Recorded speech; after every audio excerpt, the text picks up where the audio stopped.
Well, here's a bottom feeder. No, this is the bottom of the vacuum cleaner, Dyson vacuum cleaner, which has a motor here which will spin a roller. So the first thing you want to do with this is clean out all the hair and crap that got stuck in here. You can take the roller off by simply turning this about 10 degrees and the roller will disengage from the side. So these Dysons are really built well. Just pull the roller off.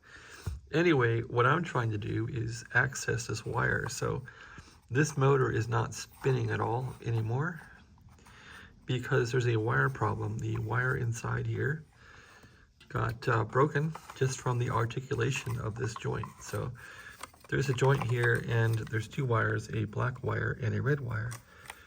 And you can see the red wire there slightly.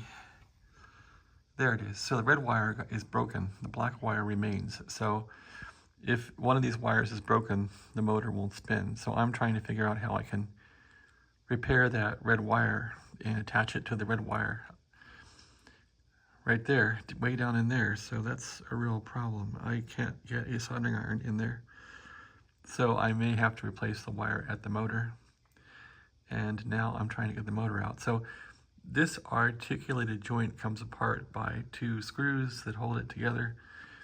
You can see the hinge right there on the upper part. There's a hinge and then a screw goes through the bottom part. So a screw goes in here, hits that hinge there and hits that hinge there. And they have little decorative plates that go on the side here for this articulated joint. This is much like one of those big buses that has those big articulated joints in the bus for two halves of the bus or a train or something.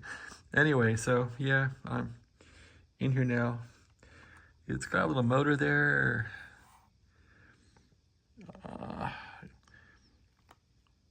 Okay, does it have brushes? I'm wondering if it's an induction motor or it has brushes.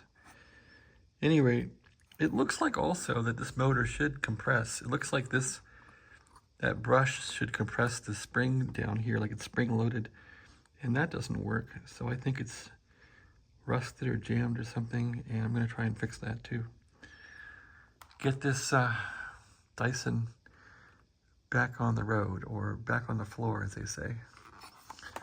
And yeah, this is a Dyson floor unit. And here's the roller. So I guess the roller is also replaceable, but if it doesn't spin, it doesn't matter. All right, thanks for watching. Have a great day.